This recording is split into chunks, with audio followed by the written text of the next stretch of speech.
जन्म महोत्सव सिद्ध पुष्करणी रे स्नान कले भल हुए दुरारोग्य।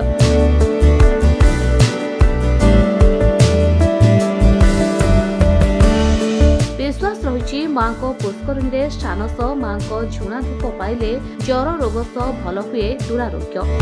पुरी जिला अस्तरंग अंचल अधिष्ठात्री देवी मां उकुलई पवित्र त्रिवेणी अमावास्या मां उकुलई जन्म महोत्सव। एही पीठरे रही अनेक स्वतंत्र किंवदंती। त्रिवेणी अमावास्या थिबारु मां उकुलई जन्म उत्सव आज दिन में सिद्ध पुष्करणी रे बुड़ पकाइले मानसिक कलशधारी।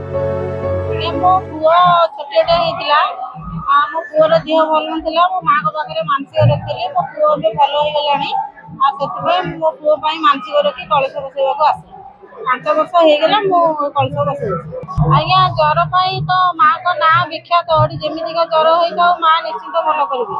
मां को पाखरे गुआ नडिया जो माने मानसिक करथाती मां ताकर मानसिक पूर्ण करंती। जर होइथिले मां को पाखरे आसिकी कलसी बसैले कि झुना धूप खाइले जर रोग भल होइथे। बहुत खुशी अछि प्रति वर्ष मां को पाखु आसे और जहाँ भी मनर दुख थाई मां को जणैले से सब दुख अनुभूति मानसिक मु फास्ट ठाकुर पाखे कलश बसैली मो देह खराब थिला मो मम्मी बसैबो बोली कि ठाकुर पाखे मानसिक करथिला आ मम्मी न बसैकी बसौजी सब। मां उकुलई स्वप्न देश में प्रत्येक वर्ष यह यात्रा अनुष्ठित होता है। वर्षे गोटे दिन मां यह त्रिवेणी अमावास्या दिन मंदिर बाहरी आसी थांती एवं पवित्र सिद्ध पुष्करणी रे बुड़ पकाई चाप करिथांती। मां को चाप सरिला परे हजार हजार श्रद्धालु सिद्ध पुष्करणी रे बुड़ पकाई कलश बुड़ाई मानसिक कलश स्थापन करिथांती। त्रिवेणी अमावास्या दिन एठारे बुड़ पकाई कलश स्थापन कले भक्तों समस्त मनस्कामना पूर्ण होइथाय बोली विश्वास रही। जर रोग सह दुरारोग्य रोग मध्य मां उकुलई झुणा धूप सह पुष्करणी स्नान कले भल हुए बोली राज्यर कोण अनुकूल भक्तों सुଅ छुटे। मांकर विशेष करी आज है जन्म महोत्सव।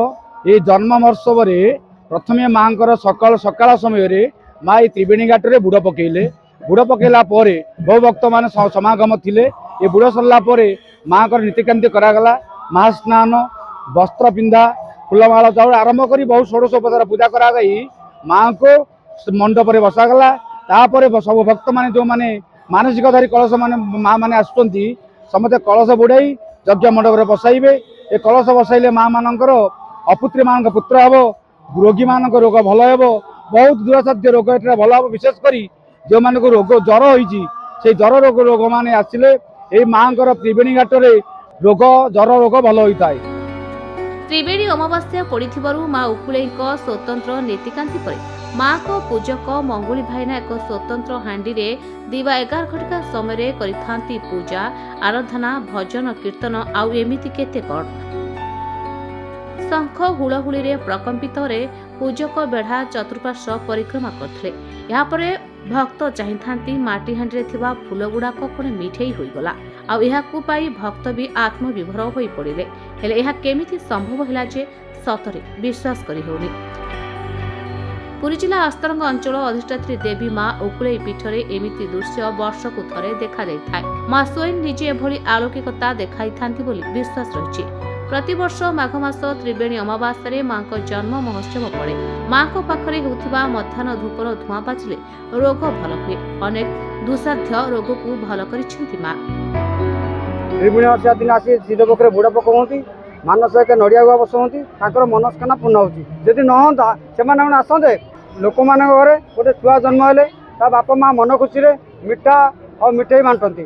तेणुक माँ को निर्देश रे माँ कहला मोर जो जन्मदिन किसी मिठा भक्त मान को मुझे देवी।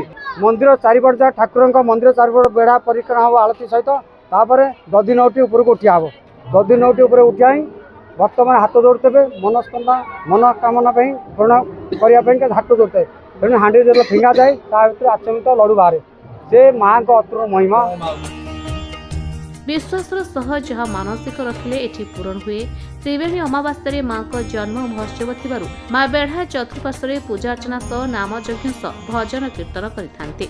ମା ଉକୁଳେଇଙ୍କ ପୀଠରେ ବର୍ଷ ତମାମ ଭକ୍ତଙ୍କ ସମାଗମ ହୁଏ। ହେଲେ ତ୍ରିବେଣୀ ଅମାବାସ୍ୟା ଦିନ ମାଙ୍କ ପୀଠରେ ହଜାର ହଜାର ଶ୍ରଦ୍ଧାଳୁ ବହୁ ଦୂରଦୂରାନ୍ତରୁ ଆସିଥାନ୍ତି ନିଜ ମନସ୍କାମନା ପୂରଣ ପାଇଁ। କାରଣ ବିଶ୍ୱାସ ରହିଛି ତ୍ରିବେଣୀ ଅମାବାସ୍ୟାରେ ମାଙ୍କ ନିକଟରେ ମାନସିକ ରଖି କଳସ ସ୍ଥାପନ କଲେ ମାନସିକ ପୂରଣ ହୁଏ। ଚାପଖେଳ କିଛି ବର୍ଷ ହେଲା ବନ୍ଦ ରହିଥିବା ବେଳେ ମାଙ୍କ ମନ୍ଦିରରେ ମାଙ୍କ ବିଭିନ୍ନ ନୀତିକାନ୍ତି ସହ ଯଜ୍ଞ ଉତ୍ସବ ଜାରି ରହିଛି। ଏହି ତ୍ରିବେଣୀ ଅମାବାସ୍ୟା ଅଥବା ମା ଉକୁଳେଇ ଜନ୍ମ ଉତ୍ସବରେ ମାଙ୍କ ପୀଠରେ ହଜାର ହଜାର ଶ୍ରଦ୍ଧାଳୁଙ୍କ ଭିଡ଼ ଜମିଛି। ଭକ୍ତଙ୍କ ଶୃଙ୍ଖଳିତ ଦର୍ଶନ ପାଇଁ ପ୍ରଶାସନ ପକ୍ଷରୁ ସ୍ୱତନ୍ତ୍ର ବ୍ୟବସ୍ଥା ହେବା ସହ ବିଭିନ୍ନ ସ୍ଥାନରେ ପୋଲିସ ମଧ୍ୟ ମୁତୟନ ହୋଇଥିଲେ। ମାଙ୍କ ହଜାର ହଜାର ଶ୍ରଦ୍ଧାଳୁଙ୍କ ଭିଡ଼ ଜମିଥିଲା। କାକଟପୁରରୁ ମଳୟ ବେହେରାଙ୍କ ରିପୋର୍ଟ, ସଞ୍ଚାର ଲାଇଭ୍।